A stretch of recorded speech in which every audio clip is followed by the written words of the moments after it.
حضور والا تاریخ اسلام کا وہ واقعہ جس کی میں نشاندہی کرنا چاہوں گا، اور میں چاہوں گا آج کے موضوع کے ساتھ اس واقعے کو جوڑا جائے، وہ یہ ہے کہ جب پہلی جنگ مسلمانوں کے سامنے آئی، یہ چیلنج تھا بہت بڑا، بدر کا میدان، کیونکہ ریسورسز کی بڑی کمی تھی اور تعداد بھی بہت زیادہ نہیں تھی، 313 تعداد تھی، اور سامنے کتنے موجود تھے؟ 1000 سے زیادہ۔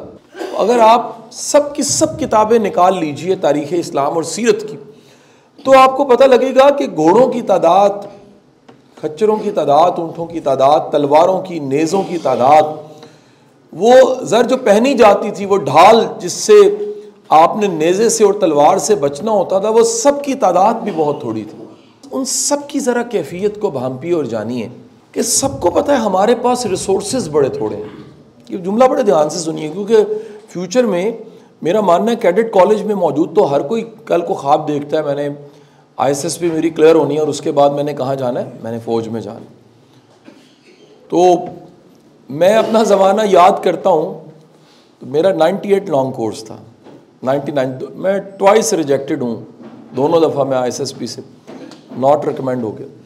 تو 2 بار ناٹ ریکمینڈ ہونے کے بعد خدا نے نصیب یہ لکھا تھا، میں نے پڑھانا تھا اور تدریس کے ساتھ میری زندگی جڑنی تھی، تو زندگی کے 24 سال میرے پڑھانے میں گزر گئے۔ وہ کل کی بات لگتی ہے، 98 لانگ کورس اور 99 لانگ کورس، اور 98 99 سے آج کے سفر کو 24 سالوں کو دیکھوں تو لگتا ہے ایک ورقہ پلٹا ہے اور دن آگے۔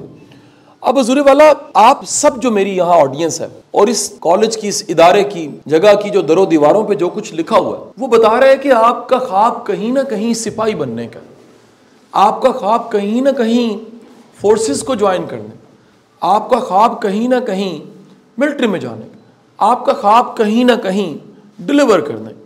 میں جب بھی کبھی کاکول جاؤں، اسٹاف کالج جاؤں یا اسکول آف انفنٹری MCC پڑھانے جاؤں، تو میں ضرور کوٹ کرتا ہوں کہ میری فورسز سے جو محبت تھی اس کی وجہ میرے دادا تھے، جنہوں نے 2nd ورلڈ وار لڑی، ان کی میرے پاس وہ پکچرز پڑی ہوئی، اس کے بعد انہوں نے 65 لڑی، اس کے بعد انہوں نے 71 دیکھی، اور 72 میں وہ ریٹائر ہوئے۔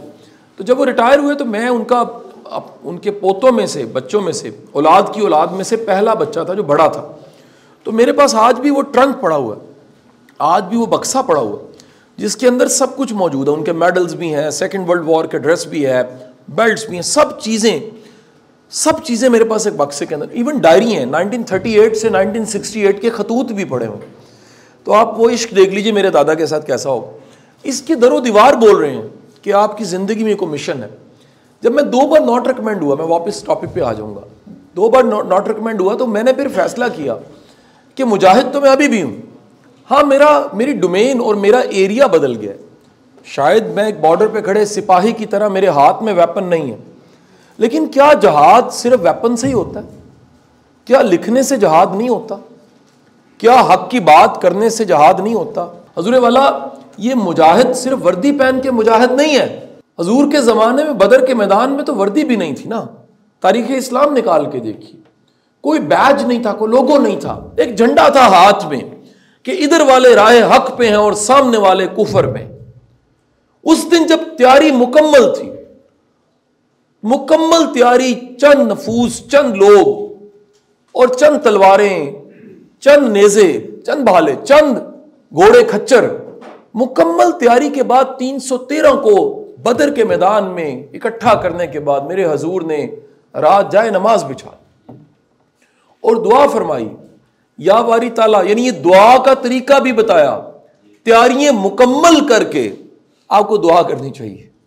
دعا ہر وقت ہی ہوتی ہے، کنڈیشن نہیں کر رہا، لیکن جب محاذ سامنے ہو، جب میدان جنگ لگنا ہو، جب دشمن سامنے ہو، تو مکمل تیاری کے بعد کیا کرنا چاہیے؟ پھر دعا کرنی چاہیے۔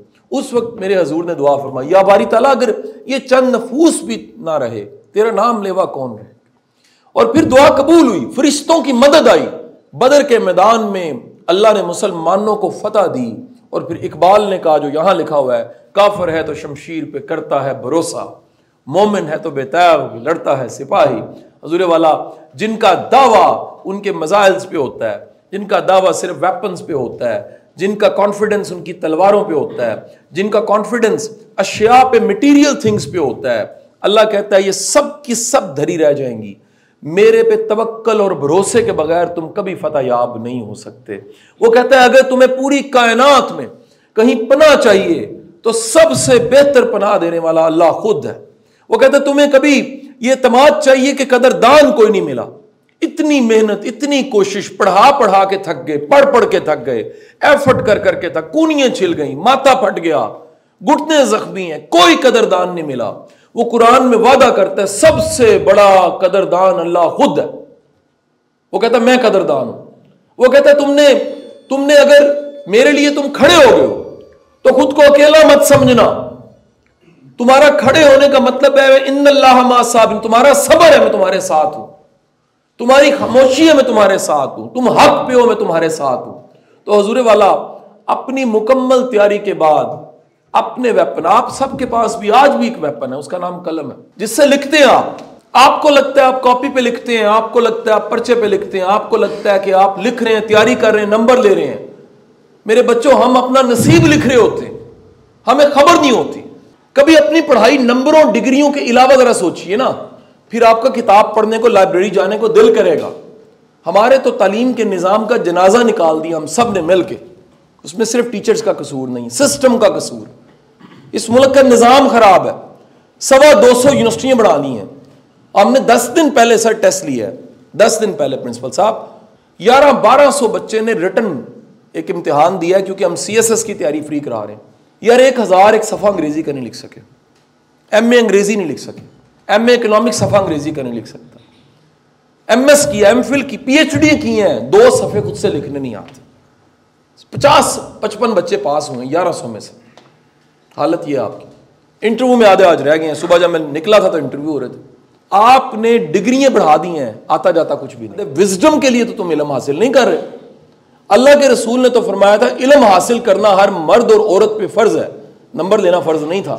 ہم علم کے لیے کتاب نہیں کھولتے، ہم علم کے لیے لائبریری نہیں جاتے، ہم علم کے لیے استاد نہیں ڈھونڈتے، ہم علم کے لیے کوئی سفر نہیں کرتے، علم کے لیے تکلیف نہیں اٹھانے کو تیار، ہم نمبر ڈگری رٹے کے لیے تیار ہیں، تو پھر ہم کہیں کہ وزڈم نہیں ہے۔ سو یاد رکھیے، کافر کا کانفیڈنس ہمیشہ مٹیریلز پہ ہوتا ہے۔ آنکھ سے دکھے کو ٹینجیبل کہتے ہیں، مادی چیزیں کہتے ہیں۔ جو آنکھ سے نہیں دکھتا اس کو انٹینجیبل کہتے ہیں۔ وہ غیب جو ہے، آنکھ سے تو رب بھی نہیں دکھتا نا جی، محسوس کیا جا سکتا ہے، میرے ساتھ ہے، آپ کے ساتھ۔ برکت آنکھوں سے دکھا دیجئے۔ کئی لوگ لکھ دیتے ہیں جو بڑا سا گھر ہے یہ برکت ہے، میں کہتا ہوں اس میں سکون ہے تو برکت ہے، چھوٹی سی کٹیا میں سکون ہے تو برکت ہے، بڑی سی گاڑی جناب والا بڑی برکت۔ میں کہتا ہوں جتنی مرضی بڑی گاڑی ہے، اگر آپ منزل پہ نہیں اس سے پہنچ سکتے تو کاہے کی برکت ہے؟ آپ کے پاس صحت ہے، آپ خیر کے کام نہیں کر سکتے، آپ کو سجدہ نصیب نہیں ہوتا، صحت کا کیا فائدہ؟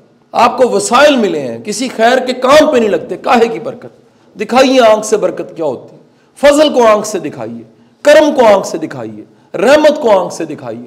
سو میں آپ سب سے گزارش کرنا چاہوں گا، مہربانی فرما کے صرف ٹینجیبل پہ بھروسہ نہ کیجیے۔ اپنے جذبوں کو آنکھ سے دکھا سکتے ہیں؟ نہیں، آنکھ دیکھ ہی نہیں سکتی۔ جذبے تو میدان جنگ میں جا کے پڑھیے، ذرا لالک جان کی کہانی کو پڑھیے، عزیز بھٹی شہید کو پڑھیے کر، اب میجر طفیل کو پڑھیے کر۔ آپ ان کی کہانیاں، زندگی کی سچے واقعہ پڑھ کے دیکھیے۔ خدا کی قسم ان کے سامنے موت چھوٹی تھی، موت سے بڑے ہو چکے تھے، اس لیے دشمن بھی ماننے لگ پڑتے تھے۔ یہ کیپٹن شیر جو تھا، جا کے ذرا دیکھیے دشمن کیا کہہ رہا ہے، کہ ہی از اے لائن۔ سر جو نبی کا کلمہ پڑھنے والا ہے، جو جس کے اندر جذبہ ہے، حضرت علی والا، سر وہ دشمن کے سامنے جو ہے وہ لائن کی طرح۔ آج ہم بھروسہ کر رہے ہیں نمبر پہ، ڈگری پہ، رٹے پہ۔ سر اپنے وزڈم کو بڑھائیے، اپنی قابلیت کو بڑھائیے، اور وہ قابلیت بڑھانے کے بعد پھر دعا مانگیے، پھر بے-تیغ بھی ہوں گے آپ، یقین کیجئے۔ میں نے بے-تیغ بھی دیکھے ہیں، نہیں ہے وسائل، ایسے بچے میں نے دیکھے ہیں، انک کے پیسے نہیں، پین کے پیسے نہیں، کتاب کے پیسے نہیں ہیں، مقابلے کے امتحان پاس کر جاتے، ریسورسز کی کمی، ٹیوشنیں پڑھا کے ہم نے اب گزارے کیے ہوں۔ تو میں آپ سب سے درخواست کروں گا کہ اپنا توکل بھروسہ رب پہ رکھیے، اشیاء پہ اور میٹیریل پہ رکھنے کا کوئی فائدہ نہیں۔ باقی آخری بات یہ بھی کہہ دوں، آپ دنیا میں ولی اللہ بھی بن جائیں گے نا، دنیا راضی نہیں کبھی بھی ہوگی۔ یہ تو شکر کرے رب راضی کرنا ہے، اور وہ رب راضی ہوتا ہے حدیث کے الفاظ۔ اللہ کے رسول صلی اللہ علیہ وآلہ وسلم نے فرمایا، آنکھ میں مکھی کے سر کے برابر بھی اگر آنسو آ گیا خوف خدا سے، اللہ آپ کو بخش دیتا ہے۔ اللہ کو مومن کی ادا اتنی پسند ہے، یہ مجھے دیکھ نہیں سکتا اور میرے خوف سے اس کی آنکھوں میں تھوڑی سی نمی آ گئی، اللہ کہتا ہے میں نے بخش دیا۔ اللہ آپ کا حامی و ناصر ہو۔